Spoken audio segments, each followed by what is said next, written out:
दोस्तों पीएम किसान सम्मान निधि योजना का आपको भी पैसा नहीं मिलता है। आप नए किसान भाई हैं या पुराने किसान भाई हैं और आपका डेटा सब कुछ ओके होता है फिर भी आपको पैसा नहीं मिलता है। कुछ किसान भाई ऐसे भी होते हैं उनका इनएलिजिबिलिटी आता है या अपात्र हो जाते हैं और उन किसान भाई को पता नहीं चलता है कि हमारा फॉर्म है जो अपात्र हो गया है, इसलिए हमें पीएम किसान सम्मान निधि का पैसा नहीं मिला है। कुछ किसान भाई ऐसे भी होते हैं जिनका आधार कार्ड सेटिंग नो होता है या ई-केवाईसी नो होता है या लैंड सेटिंग नो होता है या F2% नो होता है, उसके वजह से भी उन किसान भाई को पैसा नहीं मिलता है। दोस्तों वीडियो शुरू करने से पहले आपसे छोटी सी गुजारिश है, यदि आपने अभी तक हमारे चैनल को सब्सक्राइब नहीं किया है तो प्लीज चैनल को सब्सक्राइब जरूर कर लें और बेल आइकन को प्रेस कर दें। दोस्तों सबसे पहले आपको पीएम किसान सम्मान निधि की ऑफिशियल साइट पे आ जाना है, pmkisan.government.in इस पोर्टल पे आ जाना है। इस पोर्टल पे आने के बाद में आपको थोड़ा सा स्क्रॉल डाउन करेंगे दोस्तों, ठीक है। अब स्क्रॉल डाउन करेंगे तो आपको यहाँ पे एक स्टेटस मिल जाता है, नाउ स्टेटस मिल जाता है तो आपको सिंपली इस पे ओके कर देना दोस्तों, ठीक है।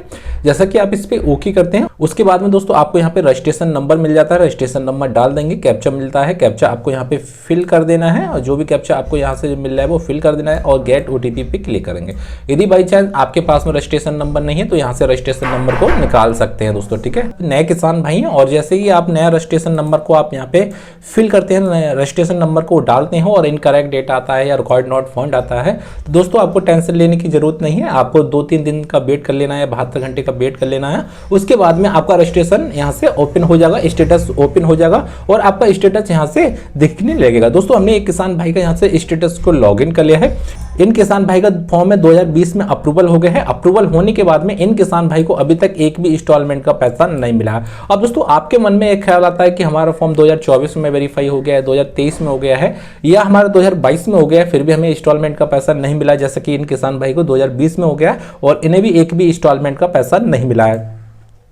अब दोस्तों हम कैसे पहचानेंगे कि हमारा जो फॉर्म है अपात्र है या पात्र है, तो उसके लिए आपको यहाँ देख लेना है कि हमारा जो पर्सनल इंफॉर्मेशन आ रहा है और एलिजिबिलिटी स्टेटस आ रहा है, लेटे इंस्टॉलमेंट डिटेल आ रहा है, तो आप पीएम किसान सम्मान निधि के पात्र किसान है। यदि आप पात्र होते हैं तो आपको एक 3 कॉलम आ रहे हैं, आपको एक कॉलम यहाँ पे एक और बढ़ जाता है, इफ एनी आ जाता है। जिस किसान भाई का इफ एनी आ जाता है वो किसान भाई अपात्र हो जाते हैं और उन किसान भाई को पीएम किसान सम्मान निधि का पैसा नहीं मिलता दोस्तों, ठीक है। यदि आपका इफ एनी नहीं आ रहा है तो आप पीएम किसान सम्मान निधि के पात्र किसान हैं। अब दोस्तों यह हो गया पात्र अपात्र का। अब दोस्तों हमारे फॉर्म में यहां से कैसे चेक करेंगे कि हमारा फॉर्म में क्या त्रुटि हो गई है कि उसकी वजह से हमें पीएम किसान सम्मान निधि का पैसा नहीं मिला है। अब दोस्तों आपको यहां से देख लेना है कि हमारा जो एलिजिबिलिटी का मतलब होता है कि पीएम किसान सम्मान निधि के यहां से पात्र किसान है तो आपको यहाँ पे लैंड सीटिंग यस होना चाहिए दोस्तों। होता है कि आपका जो जमीन का सत्यापन होता है लैंड सीटिंग का होता है वो यस होना चाहिए दोस्तों। उसके बाद में आपको यहाँ पे ई-केवाईसी मिल जाता है, ई-केवाईसी का सत्यापन आपका यस होना चाहिए और आधार कार्ड सीटिंग का सत्यापन यस होना चाहिए।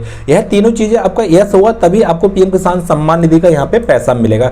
बट इन किसान भाई का यहाँ पे आधार कार्ड सीटिंग नो आ रहा है और ई-केवाईसी नो आ रहा है तो उसकी वजह से इन किसान भाई को अभी तक एक भी इंस्टॉलमेंट का पैसा नहीं मिला है। यदि दोस्तों आपके फॉर्म में भी किसी प्रकार की त्रुटि होती है जैसे कि लैंड सीटिंग नो हो गया तब भी आपको पैसा नहीं मिलेगा, आधार कार्ड सीटिंग नो हो गया तब भी आपको पैसा नहीं मिलेगा और ई-केवाईसी नो हो गया तब भी आपको पैसा नहीं मिलेगा।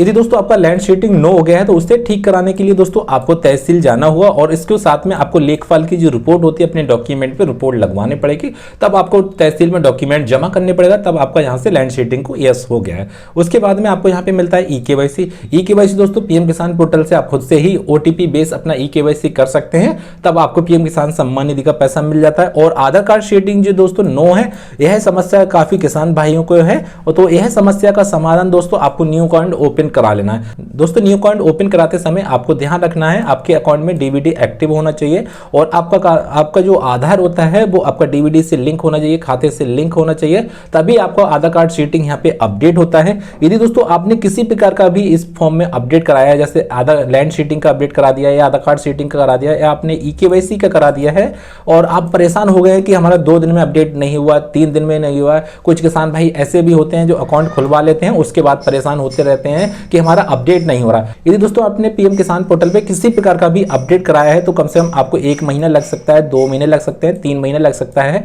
और कुछ किसान भाई को यहाँ पे 4-4 मंथ लग जाते हैं। यदि आपका आधार कार्ड सीटिंग नो है तो 4 मंथ तक का वेट कर लेंगे। यदि आपका लैंड सीटिंग नो आ रहा है तब भी आपको 4 मंथ का वेट कर लेना है। यदि आपका लैंड सीटिंग नो हो गया, यस कराया है, तब भी आपको 4 मंथ का वेट कर लेना है। यदि आपका यहाँ पे नो आ रहा है तो इससे अपना जो डॉक्यूमेंट का होता है एलिजिबिलिटी को होता है वो अपना ठीक करा लेंगे, उसके बाद ही आपको पीएम किसान सम्मान निधि का पैसा मिलने लगा। जो किसान भाई अपात्र हो गए हैं, इफ एनी आ गया है, उन किसान भाई का तहसील से फॉर्म ठीक होगा, और यदि तहसील से नहीं होता है वो ब्लॉक स्तर से भी अपना फॉर्म को ठीक करा सकते हैं। दोस्तों वीडियो पसंद आए तो प्लीज चैनल को सब्सक्राइब करना ना भूलें और बेल आइकन को प्रेस कर दें। दोस्तों फिर मिलते हैं अगली वीडियो में, उसके लिए दोस्तों जय हिंद, जय भारत दोस्तों।